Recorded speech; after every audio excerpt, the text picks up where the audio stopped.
The night was cold on the alien world of Luthera, the kind of cold that crawled under the skin and made a man feel small. Rain fell gently from a greenish sky, tapping against the thin metal roof of a small tent that stood alone in the valley. Inside that tent, a single human sat beside a weak fire, his hands shaking slightly as he warmed them over the flickering light. Captain Ryan Cole had been alone for 73 days. He counted every one of them. He remembered each morning when he opened his eyes, hoping he'd wake up back on Earth, or at least inside the ship he'd once commanded. The horizon dawned, but that ship was gone, burned and broken when it crashed through Luthera's atmosphere. The wreckage had scattered across the valley, and most of his crew had never made it out alive. Ryan had survived only because the natives had found him before the storm did. They were called Lutherans, tall, silver-skinned beings with living armor that shimmered in the light. They were graceful, strong, and quiet. Their voices sounded like songs carried by the wind. They treated him like a fragile creature made of glass, something that didn't quite belong among them. He couldn't blame them.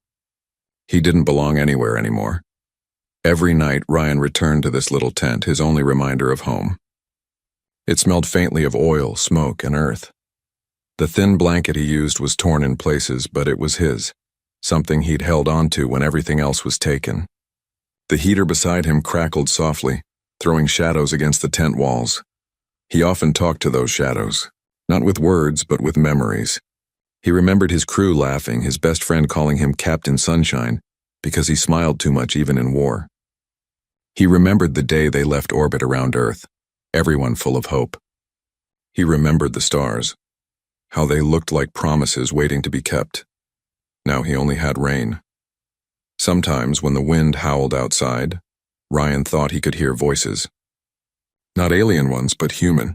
He would lift his head, heart pounding, thinking maybe one of them survived. But when he stepped outside, there was only the storm, and the silver trees whispering in the dark. The Lutherans came by sometimes. They brought food, odd glowing fruits and pieces of cooked animal that he could barely chew. They didn't say much. They would leave it near the tent and vanish like mist. Only one of them stayed long enough to speak. Her name was Saraith. She was different from the others. Her armor gleamed brighter, her eyes sharper, her presence heavier like a storm in human form. Ryan had seen her watching him sometimes from a distance, standing tall among the glowing trees. She always looked like she wanted to say something, but never did. He didn't know why she cared. Maybe it was pity. Maybe curiosity. Maybe she just wanted to understand why a broken human kept trying to survive on a world that clearly didn't want him. Tonight, Ryan stared at the small fire until his eyes blurred. He had repaired the heater 3 times already. If it broke again, he wouldn't have the strength to fix it. His hands were too cold, his body too tired. He thought about the emergency beacon, how it had stopped blinking weeks ago. No one was coming for him, not now, not ever. He sighed and rubbed his face, whispering to the empty air, "Guess this is home now." Outside, the rain grew heavier. Thunder rolled through the valley like the growl of a distant beast. The tent shuddered but held. Ryan pulled the blanket tighter around his shoulders and stared at the flickering light. For a moment, he imagined someone sitting across from him, a crewmate, a friend, someone who could remind him what it felt like to be human. But there was only silence. He closed his eyes and leaned back, listening to the rhythm of the rain. His heart ached, not from fear, but from emptiness. It wasn't death he was afraid of. It was being forgotten. Outside, through the thick curtain of rain, a figure stood near the edge of the camp. Silver light rippled across her armor, and her glowing eyes fixed on the lonely tent. Saraith had watched him long enough to know his routines. He would light the fire, stare at it until his eyes dimmed, then fall asleep with tears he thought no one saw. But she saw. She always saw. And tonight, for the first time since finding him, the warrior took a single step closer to the human's fragile shelter. The rain hissed softly as it hit her armor. Something inside her chest stirred, something unfamiliar. She did not yet know it, but this night would change everything. For the man in the tent, and for the warrior who had never known what it meant to care. The night deepened, and the rain softened to a whisper. Inside the small tent, Captain Ryan Cole sat half asleep beside the dying heater. His head rested against the cold metal wall, his breath fogging in the chilly air. The firelight flickered weakly, making his shadow dance across the fabric like a ghost that refused to leave. Then came a soft sound. Not the rain, not the wind. It was footsteps. Heavy, steady, deliberate. Ryan lifted his head, alert. He grabbed the small tool lying beside him, the closest thing he had to a weapon, and waited. His heart beat faster, but he told himself it was probably just another patrol checking on him. They never entered the tent. They always kept their distance.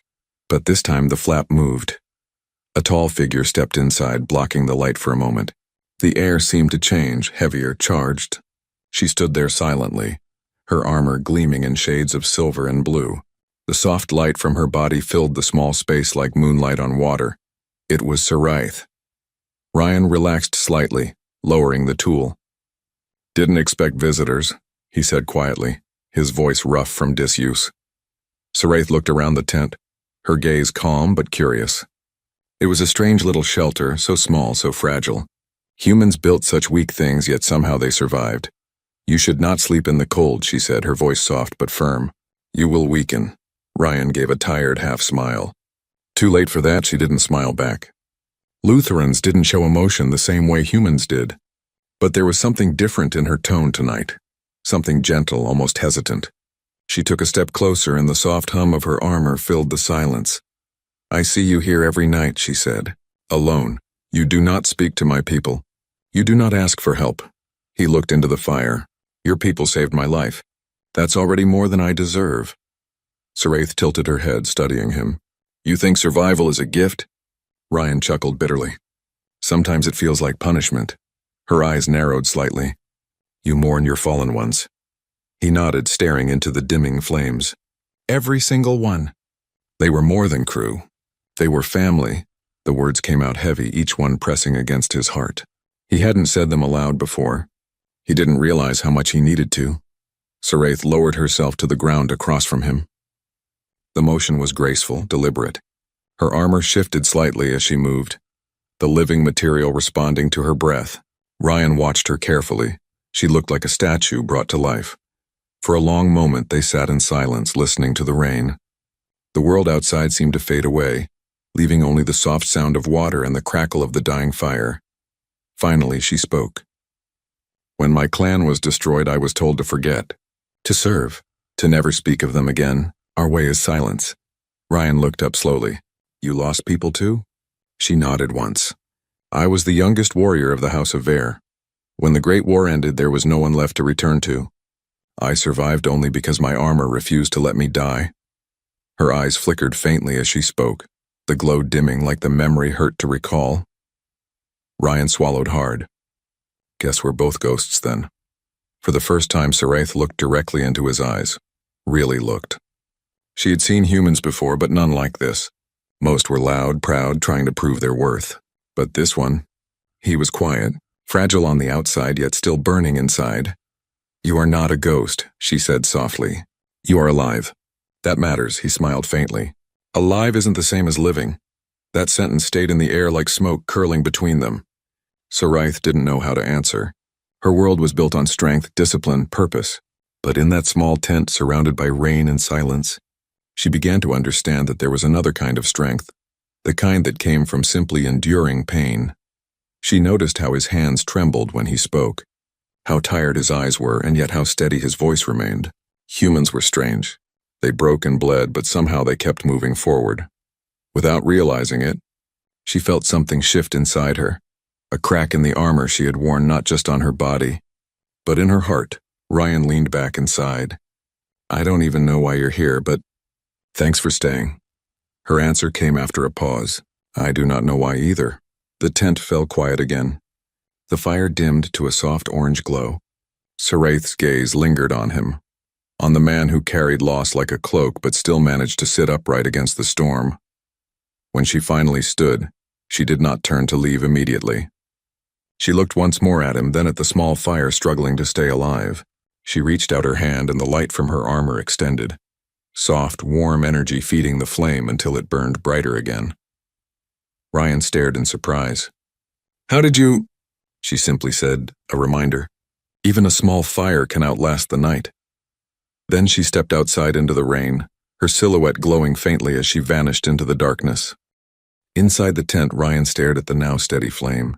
His chest felt tight, but not from sadness this time. Something else, something like hope, flickered quietly within him. And outside, Saraith walked through the storm, unaware that her own armor had started to pulse differently, as if responding to something new, something human. The next night came quietly. The storm had passed, but the air was still cold and heavy with mist.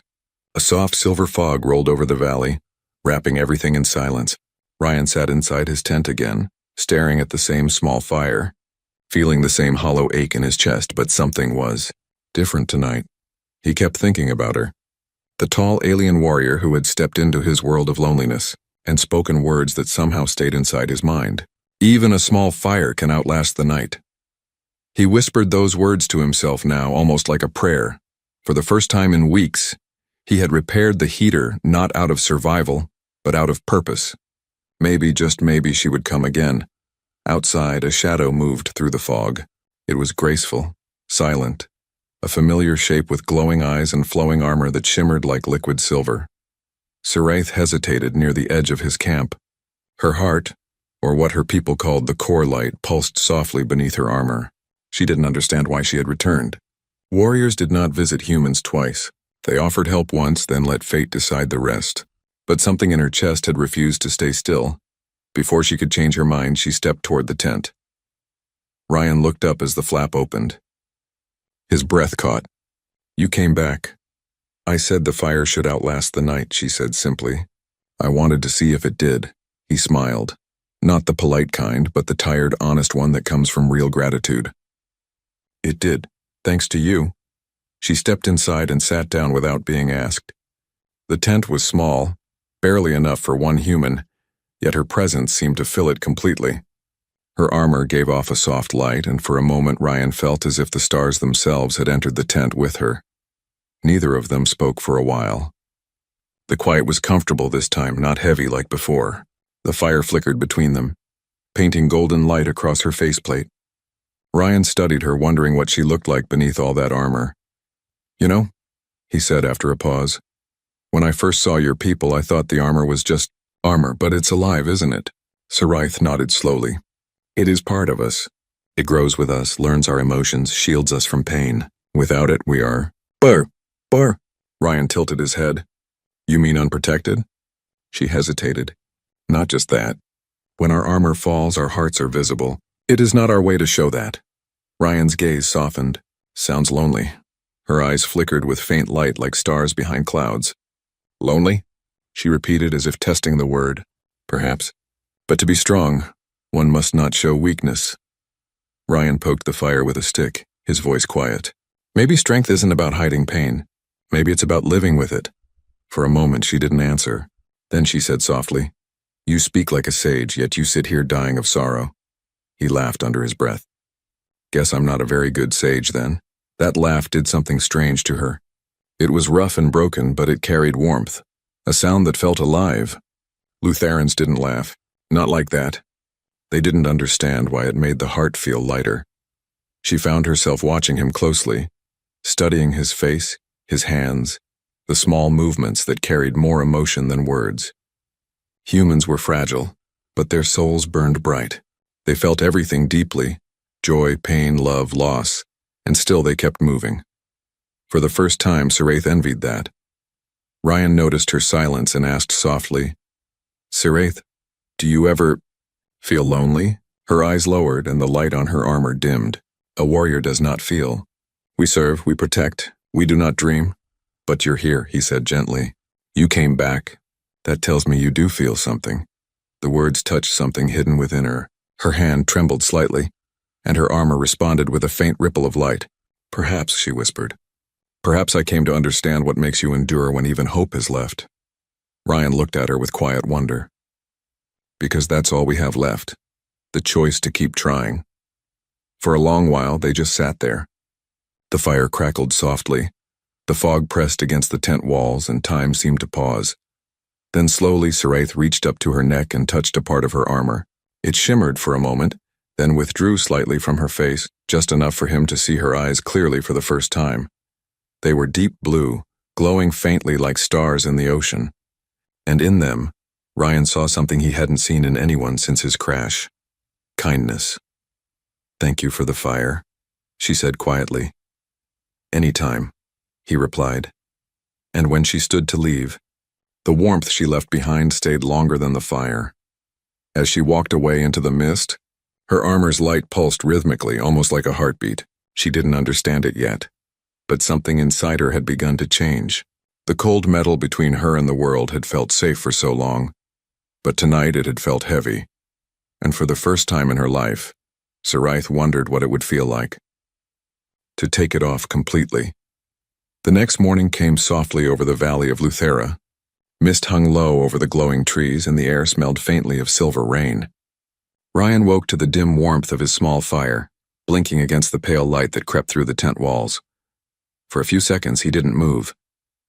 He listened to the faint hum of the alien world outside, the distant birds that sang like metal chimes, the low rumble of the wind brushing over the valley floor. He had almost forgotten how peaceful mornings could be, and then he remembered her. Saraith. He sat up slowly, rubbing his face. It had been 3 nights now since she first entered his tent. 3 nights since the lonely silence of his world had been broken by the voice of an alien warrior who somehow understood his pain. He wasn't sure what she was to him. A friend. A guardian, or maybe something he didn't have a name for yet. All he knew was that every time she came, the world felt less empty. Outside, footsteps approached. Calm, strong, certain. He didn't need to look to know who it was. When the tent flap moved, the morning light followed her inside. Her armor shimmered faintly, reflecting the firelight. But Ryan noticed something new. The glow wasn't as bright as before. It pulsed unevenly, almost like it was tired. Good morning, he said softly. Morning, she replied, the word sounding strange in her accent. Saraith stood silently for a moment, her eyes moving over the small tent, the heater, the small fire he had kept alive again. You have rebuilt the flame, she said. He smiled a little. Told you I'd keep it going. She stepped closer, her tall frame casting a shadow across the tent floor. The hum of her armor filled the silence again, a steady, living rhythm. But today there was something else in it, something unsteady. You look tired, Ryan said carefully. Is everything okay? She hesitated. The armor reacts to emotion. It is unsettled, Ryan blinked. Emotion? Her eyes lowered slightly. Lutherans do not show weakness. We are trained from birth to silence our hearts. But when we feel, the armor shifts. It does not know what to protect us from. For a moment, Ryan just looked at her. The warrior who always seemed so untouchable, now standing in front of him uncertain, fragile in her own way. You don't have to hide what you feel, he said softly. Not with me. Her eyes met his, glowing faintly. That is not our way. Maybe it should be, he whispered. The silence that followed was heavy but not cold. It was filled with something unspoken, a kind of quiet understanding. Then, slowly, Saraith reached up and touched the side of her chest plate. The living armor responded, peeling away in smooth layers like water turning to mist. The faint hum dimmed and the light beneath her skin began to shine through, soft blue and alive. Ryan froze. He didn't know if he should look away or not. The armor had always made her seem distant, powerful, untouchable. Without it, she looked human, not in form but in feeling. I have not done this since the war, she said quietly. To remove the armor is to stand unguarded. To trust, Ryan swallowed. Why now? Because I am tired of silence, she whispered. The armor continued to retract from her shoulders, her arms, her face, until finally, he saw her as she truly was. Her skin glowed faintly, covered in soft patterns like light etched into glass. Her eyes were luminous, filled with warmth and sadness all at once. For a long moment, neither of them spoke. The fire crackled softly between them. Ryan finally said, You're beautiful.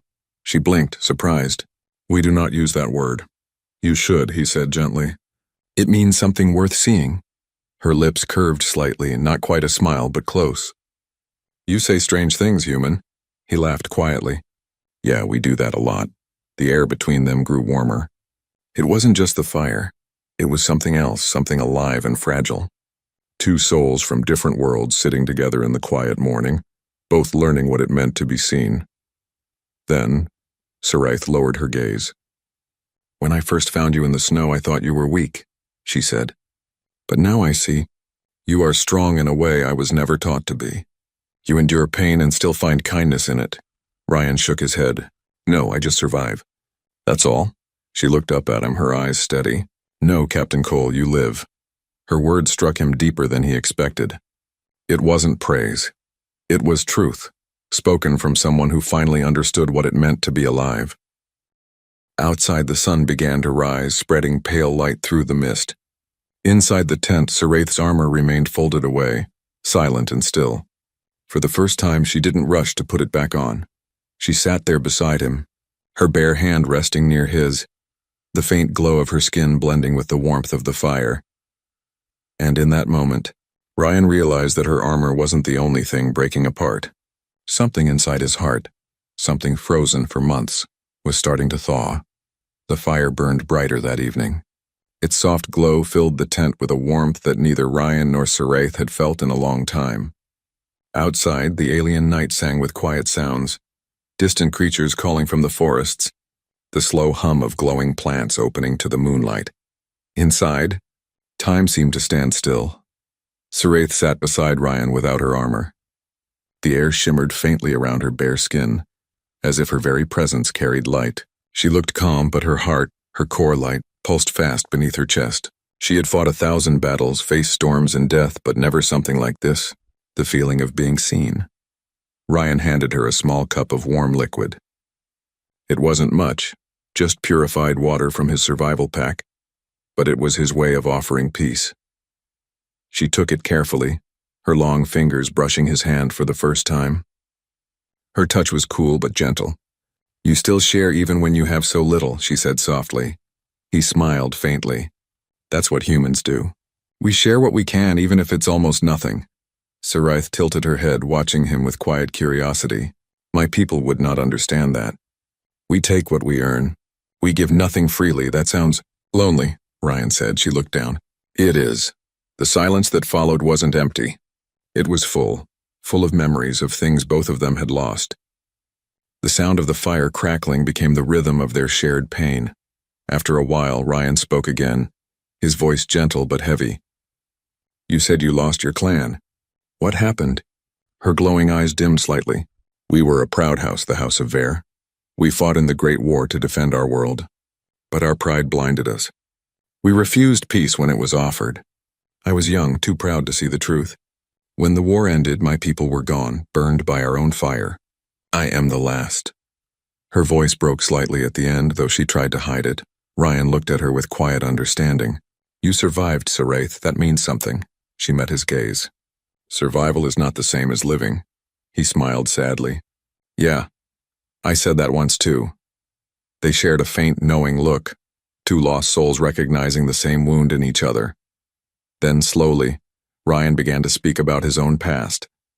He told her about Earth, about the blue skies and the smell of rain after summer heat, about children playing in city streets, about the laughter that used to echo through his ship.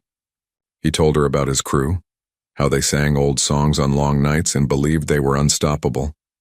And then he told her how it all ended. The fire, the crash, the silence. When he finished, Saraith didn't speak for a long time.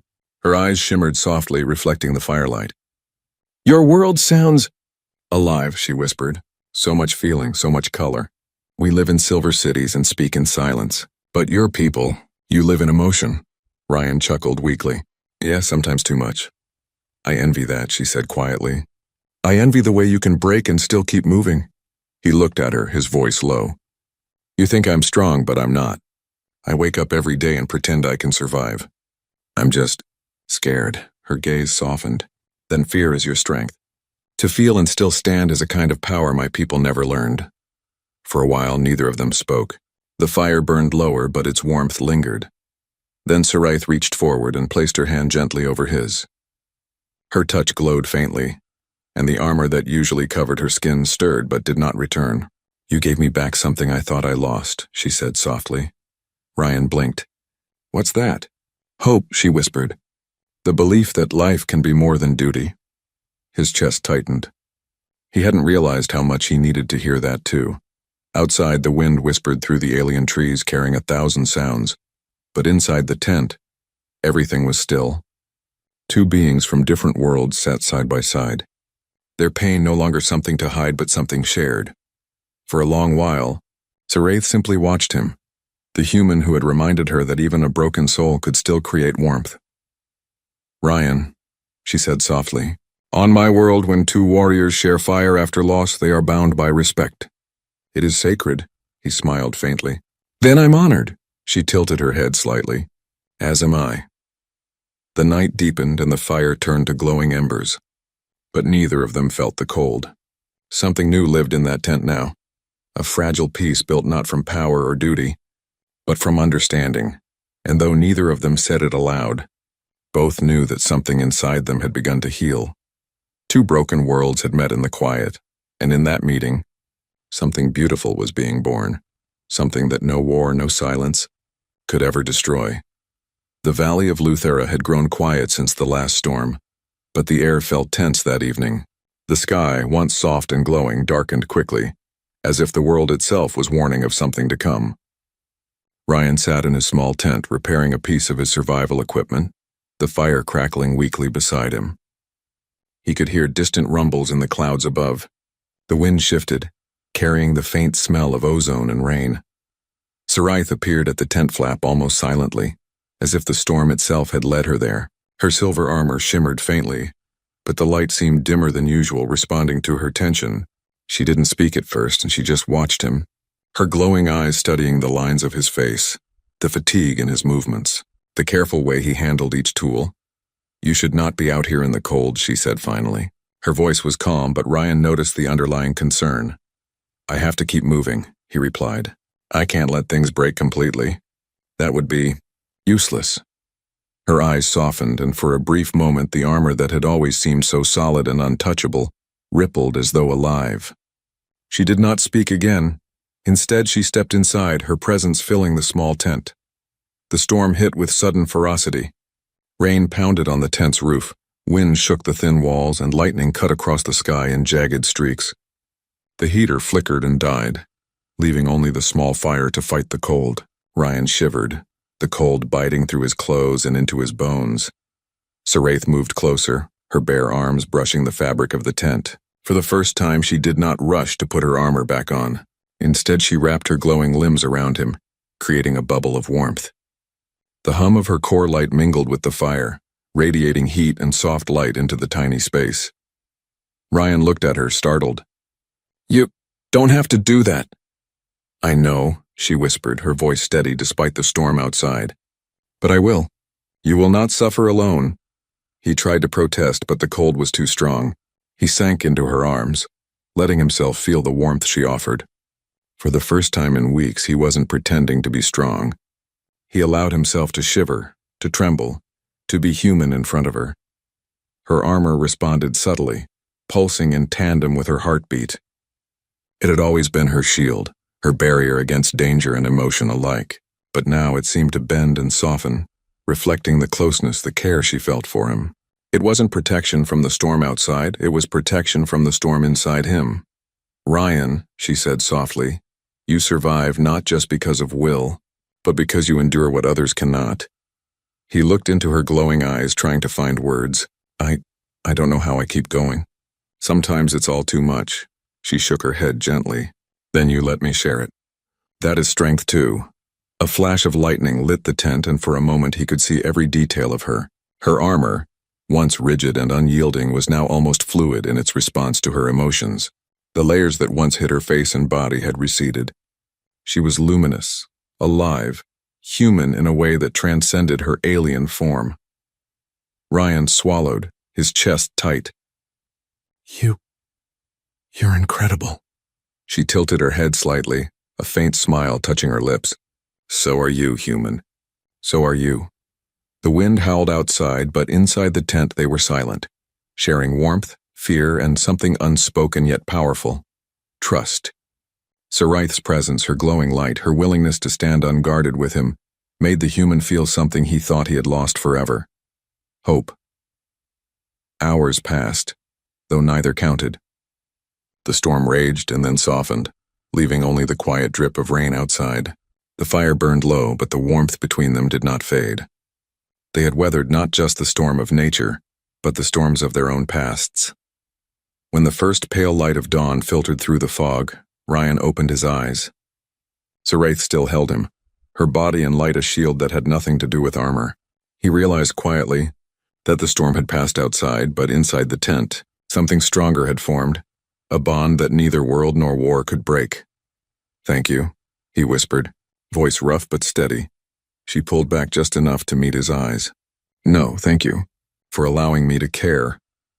And in that moment, Ryan understood something he had not before. Courage was not always in fighting battles or surviving crashes. Sometimes courage was in allowing yourself to be vulnerable, and letting someone else stand by your side in the storm, no armor needed.